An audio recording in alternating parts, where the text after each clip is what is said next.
Hey friends, I'm Laura Malone and I'm obsessed with all things coaching. Self-coaching, life coaching, specific niche coaching, all of it. For 20 years, I've been a traveling, homeschooling, full-time ministering, multi-passionate mom who finally decided to take the dream of starting my own business off of that top shelf. I realized that what I'd been doing all my life was called coaching. And then I found out it could be both ministry to those around me and a business blessing.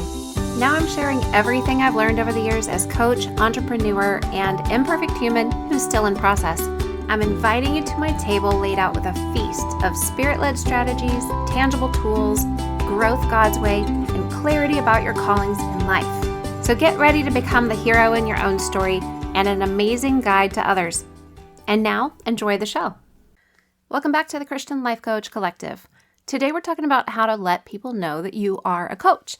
Not just what to say to them, but how and where to say it.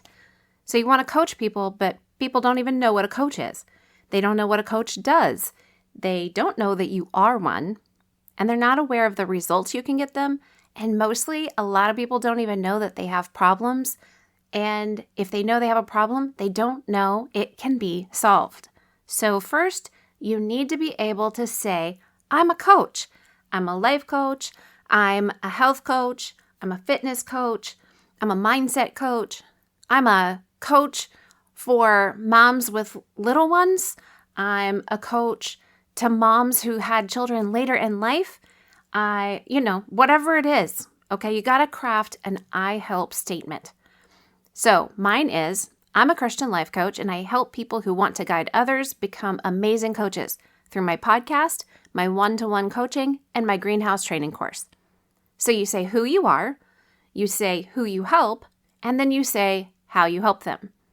Begin to lay this out now and let it morph over weeks and months and years. It really should be changing because the more you get to know the people that you want to target, your real target audience and ideal client, the more you change and develop as a coach, your help statement is going to change. You're going to say, you know what, I'm not a life coach anymore. I love business coaching. So your I help statement changes, and that means who you help changes and how you help them changes. So if you think that you know right now what your I help statement is and it's a done deal, it's set in concrete, give it a year, maybe give it a month, because you should be movable and flexible. And if you think that you should know perfectly right now, but you don't, give it up and relax, okay? You and your strategies and your business, they're supposed to be in process, not perfect. Nowhere in the world is anybody saying you should be at the end by now. If you're at the end, see you later. We're not going to see you. You're at the end.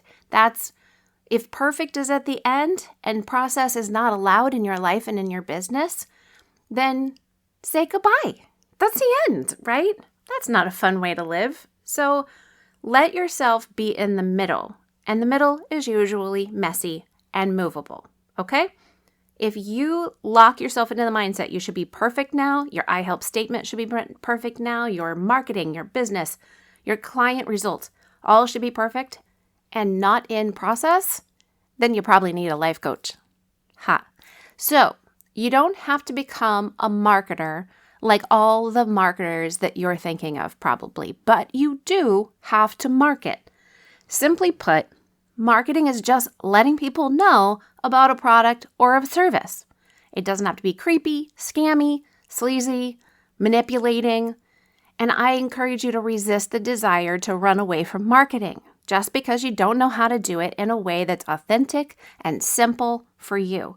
If I can market my business without becoming a slave to social media, but using it to my benefit, and I can be who I really am without manipulating you to think I've got it all down and that I'm perfect in my filtered life, then you can do it. I don't need to slam your inbox with an email every day harassing you to buy something from me. And yet, I still market. I'm not a full-time marketer, but I do market my business. And that just means if we take the word marketing out of there, I do let people know about a product or a service within my business. That's all I'm saying when I say that you need to market. I'm saying you need to let people know about your product or your service. That's it.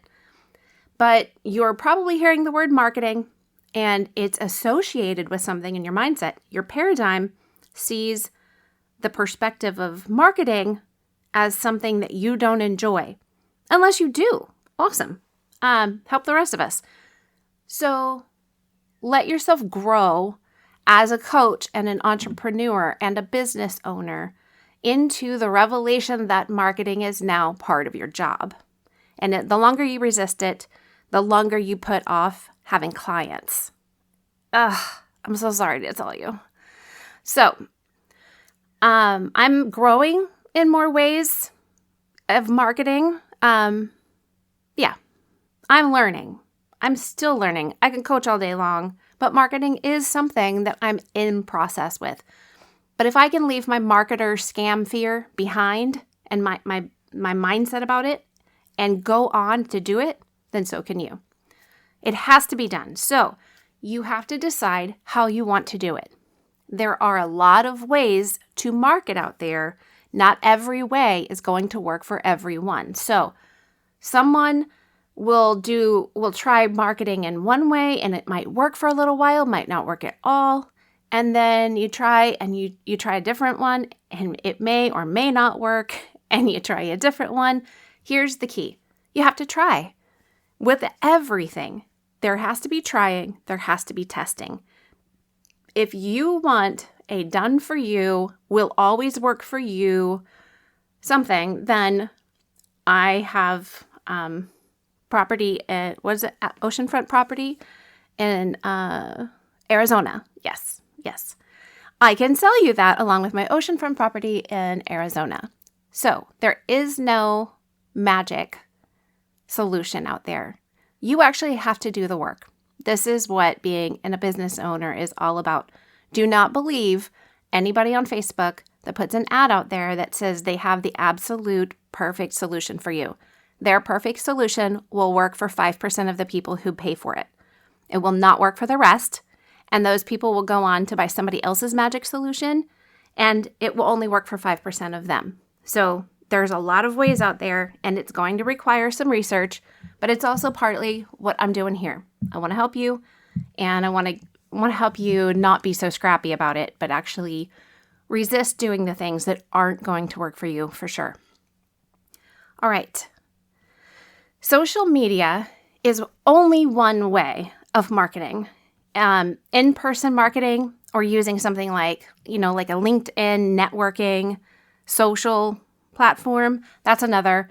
Warm letters is one way. That's sending an email or even a written letter to people that you already know, letting them know what you do and who you are, and asking them to let other people know.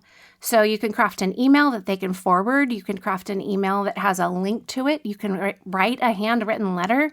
Who doesn't love getting something in the mail these days? That would, I think, put you over the top, right? Your email list is your number one friend, and you have to find a way to start building it.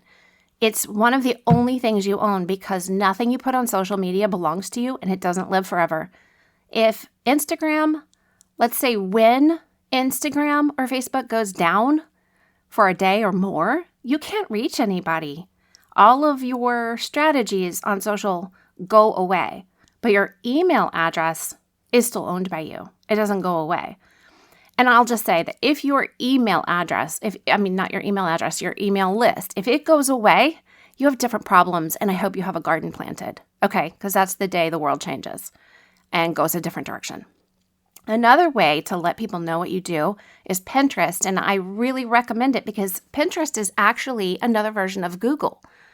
It's not a magazine online, and it is not social media. It's an excellent way to share who you are, what you're doing, and put links back to what you offer. It's a long game that you're playing on Pinterest. So you might not have somebody who sees it right now and likes it and does something about it, but when people go in there, because it's a search engine, okay? It's a search engine that is visual, okay? So you can go in there and look for anything. You can search for anything and find results, just like you do on Google. And I actually recommend, because Google is changing so much, it's really hard to rank on that first page of top 10 results. And another reason why is Google is giving you answers. So oftentimes, if you type something into Google, there is going to be a list of answers at the top of all the results. And you might be looking at the answers that Google gives you rather than the list of results. So it's another way that Google works against you if you're trying to get ranked on that first page. Pinterest doesn't operate the same way. So you can put links, you capture people like Instagram does. You capture them with visuals and interesting content information. You learn a little bit about SEO, meaning using the right words that your people are looking for. That's where the market research comes in the business of coaching. And then episodes on that later. And then they get a direct link to your website or a landing page or wherever you want to take them to show them what you have to help them get a quick win. I love Pinterest, and I hope to be able to find ways to share with you more in the future about how you can use it. Now, you could also start a blog or, obviously, a podcast. Those are great ways to begin to streamline the content that is in your head. Even if you don't have clients, you can start laying things out there. Even if nobody's reading it or listening to it, it will actually really help you start figure things out for yourself about what is inside of you that you have to offer. The sooner you start creating that content, even if you're not sharing it, the better off you are down the road. I so promise you this. Get what is in your head out. Start creating lots of documents or graphics. Get a Canva account, a free one, and Canva. Download the app, go onto the website, do whatever you can. You need that. Okay, that is your first and foremost tool that you need to start learning. Because as an entrepreneur, a solopreneur, you're going to want this tool in your toolbox. Okay. I recommend starting a blog. Even if you're just creating the written content and not putting it on a blog, on a website, create content as though you were going to put it on a blog. Create it like you're writing it for someone who will read it. If not now, later. It is much easier to start a blog and just start writing than to create a podcast, though creating a podcast doesn't have to be difficult, but a blog literally means you're just writing things out and posting them if you have a website. And all of that content can be used to speak to your clients through any type of marketing. You can take little quotes or blurbs or make a checklist, whatever, and turn it into a graphic in Canva. Super easy. All the templates are there for you. Throw it up on social media. Put it into an email. Repurpose it. Put it on Pinterest. You can take one thing and use it in all of the places, and Canva gives you the exact specification of size used for every platform. And doing this, getting the content out, it actually gives you something to tell people about that they can benefit from, and it's a way to attract their attention, get them to know and like and trust you.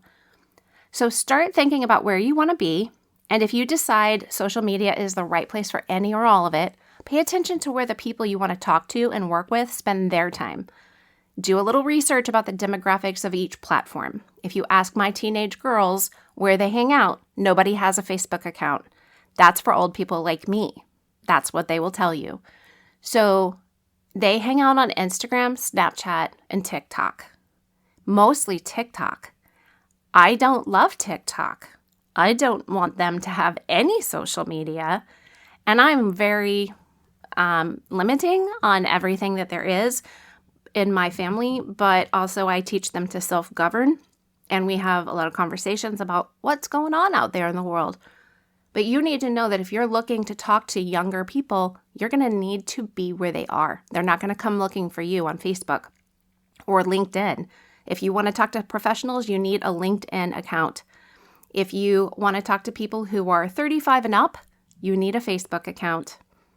And depending on what kind of coaching you do and the spectrum, you might need more than one. Okay? Now, so do your research on the demographics of who is where and figure out who you're talking to and learn about where they're at. And if you want to just work with people on a local basis, you're going to have to get out there and start connecting and networking and go meet people, leave your card, places where they let you leave a card for a lunch, or, my mechanic has a whole counter full of business cards that people have set there. You can just take it every time you come in for an oil change. You can see all of these people. It's free marketing just to leave a stack of business cards. Business cards, you can pay $20 design it on Canva and have full guidance on it. And then for $20, get 100 business cards or a Vistaprint.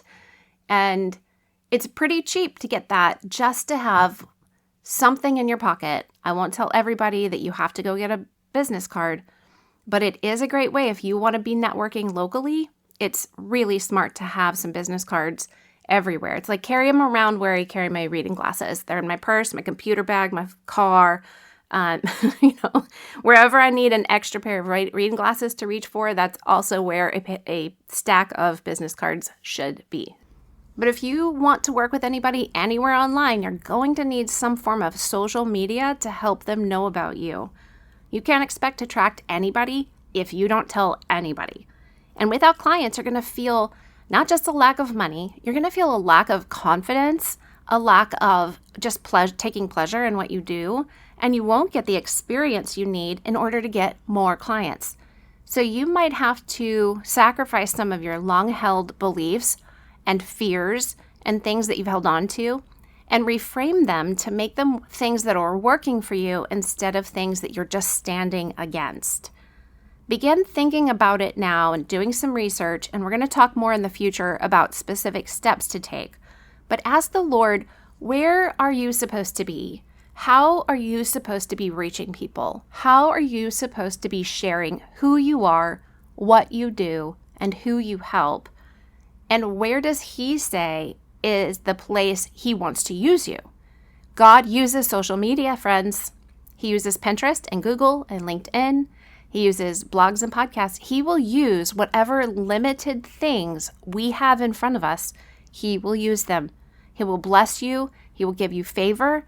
And you just need to start doing what you need to do in order to make the best informed decision when the time comes that opportunity is in front of you. When it's time to take action, you need to already have done some research. You need to already have made some decisions. And I believe that you can. I know God's going to lead you. I pray that you have a beautiful week today and that you're filled with grace and truth and hope for your coaching journey. Until next time. Are you ready to become a hero in your own story by investing in yourself through life coaching? Are you looking to become an amazing guide to others by becoming a coach or up-leveling your current practice? Then check out sterlingandstonementoring.com to see how we can work together. And don't forget, it's really easy to say thanks if any of this free content has been a blessing to you just by leaving a quick written review over on Apple Podcasts. And thank you in advance.